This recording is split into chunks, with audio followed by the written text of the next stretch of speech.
dalam mempersiapkan Indonesia Emas 2045. penting bagi remaja untuk memahami dan menghormati hukum yang ada, sebagaimana dalam Undang-Undang Dasar tahun 1945 pasal 27 ayat 1 yang berbunyi, segala warga negara bersama kedudukannya di dalam hukum dan pemerintahan wajib menjunjung tinggi hukum dan pemerintahan dengan tidak ada kecualinya. Pada tahun 2019, menurut Badan Pusat Statistika, terdapat 8.778 anak dan remaja yang melakukan tindak pidana. Data ini mengalami peningkatan dibandingkan tahun sebelumnya, yaitu tahun 2018, sebanyak 8.298 anak yang melakukan tindak pidana. Jenis tindak pidana yang dilakukan antara lain pencurian, pemerkosaan, pelecehan seksual, dan tawuran.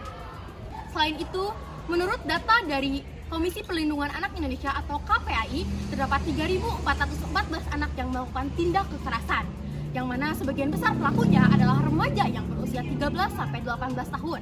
Hal ini menunjukkan bahwa masalah kenakalan remaja merupakan masalah yang perlu dihadapi dengan serius.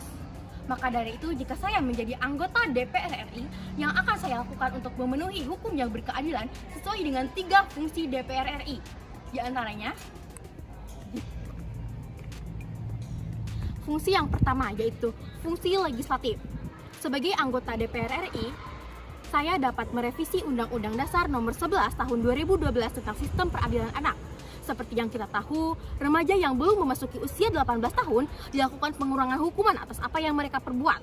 Hal ini memicu kemarahan publik karena hukuman yang mereka dapat tidak sesuai dengan apa yang mereka perbuat. Maka dari itu, jika saya menjadi anggota legislatif, saya akan merevisi undang-undang tersebut agar terciptanya hukum yang berkeadilan sesuai dengan mandat konstitusi, yaitu Pancasila Sila kelima, yaitu keadilan sosial bagi seluruh rakyat Indonesia. Fungsi yang kedua yaitu fungsi anggaran. DPR RI dapat mengalokasikan dana APBN kepada Kemendikbud untuk mensosialisasikan kepada seluruh siswa-siswi di Indonesia terkait hukum dan aturan agar mereka paham dari dini apa itu hukum dan menghindari perilaku kenakalan remaja. Fungsi yang ketiga yaitu fungsi pengawasan.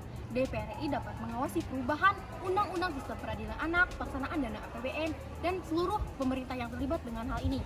Nantinya DPR RI dapat melaksanakan rapat evaluasi tentang apakah mereka sudah melaksanakan tugasnya dengan benar atau apakah ada yang melenceng dari Undang-Undang Sistem Peradilan Anak.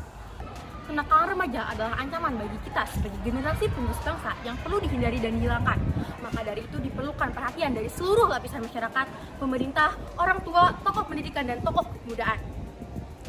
Mari kita ciptakan generasi cerdas tanpa kriminalitas. Saya Najwa Haipanu Kamila siap menjadi calon anggota legislatif Parlemen Remaja tahun 2023.